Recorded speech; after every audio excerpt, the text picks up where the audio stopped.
আচ্ছা, বিয়ের আগে তুমি সবচেয়ে বেশি স্বপ্ন দেখতা কি নিয়ে? নায়িকাদের নিয়ে স্বপ্ন দেখতাম, মাধুরী ঐশ্বরী আমার স্বপ্নে আসতো। দেখছো, এর জন্যই তো আমার মতো সুন্দর বউ পাইছো। তো এখন স্বপ্ন দেখো কি নিয়ে? এখন পেত নিয়ে আসে, খালি গার মটকায়।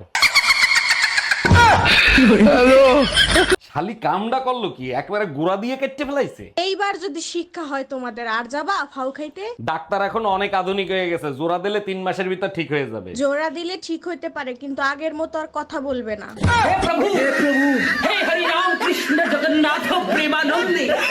আচ্ছা আব্বু, মিনিমামের বাংলা কি? তোমার মা মারা গেলে আমি যদি আরেকটা বিয়ে করি, সেটা হবে তোমার মিনিমাম, মানে ছোট মা। আজকে বাপ বেটি দুইটারে ঝাঁটা দিয়ে পিটায় ইংলিশ শিখাবো। জামাই কই তুমি? তাড়াতাড়ি এদিকে আসো। শালা শ্বশুর বেরিয়েও শান্তি নেই। কে আম্মা জান, আপনার মেয়ে কি মরে গেছে নাকি? এসব কি বলো জামাই? সকাল থেকে মেয়ে বমি করতেছে, যাও মিষ্টি নিয়ে আসো, সুখবর আছে। আরে কিসের সুসংবাদ? লেবুর রস করে খাওয়ান, সারা রাত বসে মদ খাইছে। মানসিক শান্তির জন্য পরিশ্রম করা লাগে না, কয়েকটা অভ্যাস করলেই মানসিক শান্তি পাওয়া যায়। কম কথা বলবেন, কানে কম শুনবেন, ঝামেলা দেখলে এড়িয়ে যাবেন, অনেক কিছু চোখে দেখেও না দেখার ভান করে থাকবেন। কেউ অপমান করলে মুচকি হাসি দিয়ে সেখান থেকে চলে আসবেন। আর সবচেয়ে গুরুত্বপূর্ণ যেটা, মানুষকে কম আপন ভাববেন।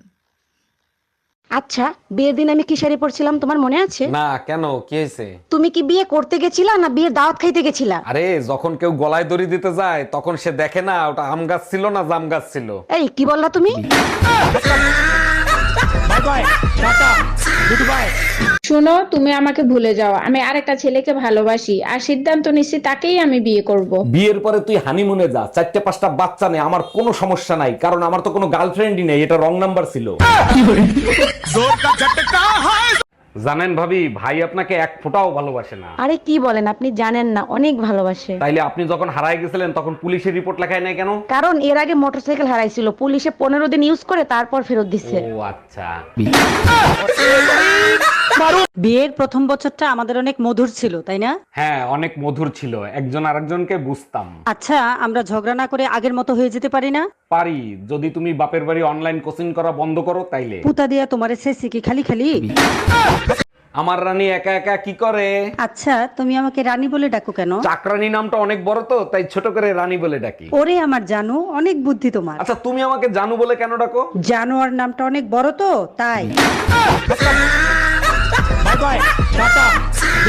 ভাবি, একটা কথা জিজ্ঞেস করবো, কিছু মনে করবেন না তো? মনে করার কি আছে? দেওয়াররা ভাবিকের কাছে সবকিছু জানতে পারে। আচ্ছা, আপনাদের তো নতুন বিয়ে হয়েছে তাই না? হ্যাঁ, বিয়ে হইছে 3 মাস হইলো। তা ভাই হানিমুনে কোথায় নিয়ে গেছিল? বেডরুমে।